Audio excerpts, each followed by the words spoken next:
पूर्व केंद्रीय मंत्री, मध्य प्रदेश कांग्रेस कमेटी के पूर्व अध्यक्ष सुरेश पचौरी राहुल गांधी की ब्योहारी जनसभा के बाद अपने अल्प प्रवास पर रीवा पहुंचे।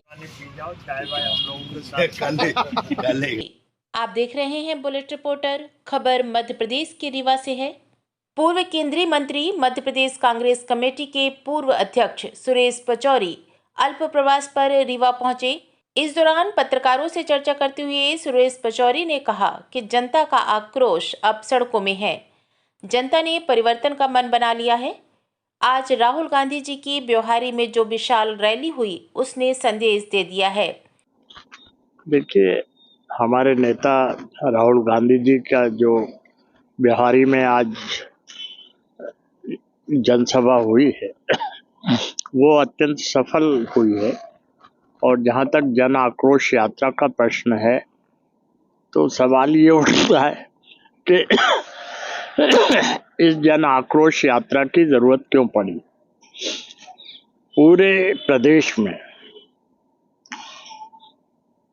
भारतीय जनता पार्टी के शासन के बाद किसान वर्ग, नौजवान वर्ग, महिला वर्ग परेशान है।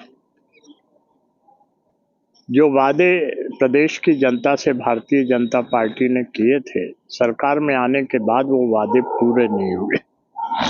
आज स्थिति ये है कि खुद सरकारी एजेंसी, चाहे एनसीआरबी हो और चाहे संसदीय समिति की रिपोर्ट हो, उसमें ये बात स्पष्ट है कि देश में सबसे ज़्यादा अत्याचार अनुसूचित जाति, अनुसूचित जनजाति, महिलाओं पर अगर कहीं हो रहे हैं तो वो मध्य प्रदेश में हो रहे हैं। इन सब बातों को लेकर लोगों में आक्रोश है और इसी को लेकर ये जन आक्रोश यात्रा निकाली गई थी। साथ ही उन्होंने शिवराज सिंह चौहान पर गंभीर आरोप लगाए और कहा कि हमारे नेता कमलनाथ हैं और वही मध्य प्रदेश में मुख्यमंत्री का चेहरा है। विंध्य क्या, पूरे मध्य प्रदेश में कांग्रेस के पक्ष में माहौल है और कांग्रेस की सरकार बनेगी। प्रदेश में मुख्यमंत्री कमलनाथ जी बनेंगे। और ये बात मैं नहीं कह रहा हूँ, ये हमारे अखिल भारतीय कांग्रेस कमेटी के अध्यक्ष खरगे जी स्पष्ट रूप से सागर में कह रहे हैं। प्रियंका जी ने ग्वालियर में संकेत दे दिए हैं, राहुल जी ने दे दिए हैं।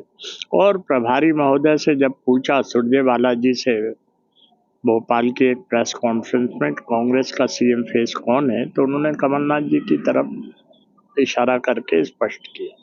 सुरेश पचौरी ने कहा कि भारतीय जनता पार्टी सनातन को वोट का माध्यम मानती है, जबकि वह सनातन धर्म का दुरुपयोग करते हैं। हम सही मायने में मन से सनातनी हैं, इसीलिए हमने पितृपक्ष में प्रत्याशियों की सूची जारी नहीं की है।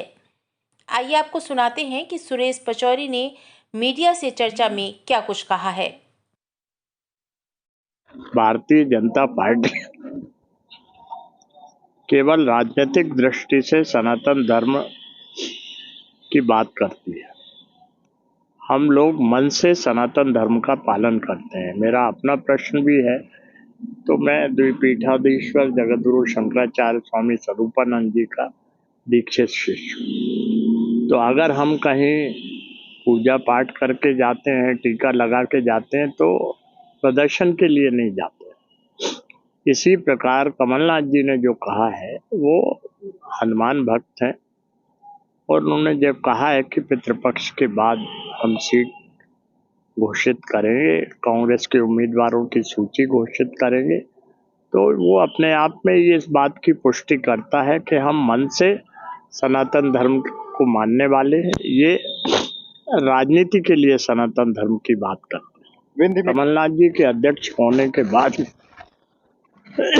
संगठन में एक नए ढंग से काम की शुरुआत हुई है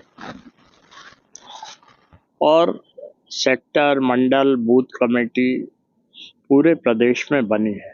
इसी श्रृंखला में रीवा में भी संगठन का गठन हुआ है और इसका हमें लाभ मिलेगा। रही बात भाजपा का संगठन क्या है, ये पहले भी प्रचार करते रहे, 2018 में भी किया था, लेकिन आपने देखा चुनाव परिणाम क्या निकले।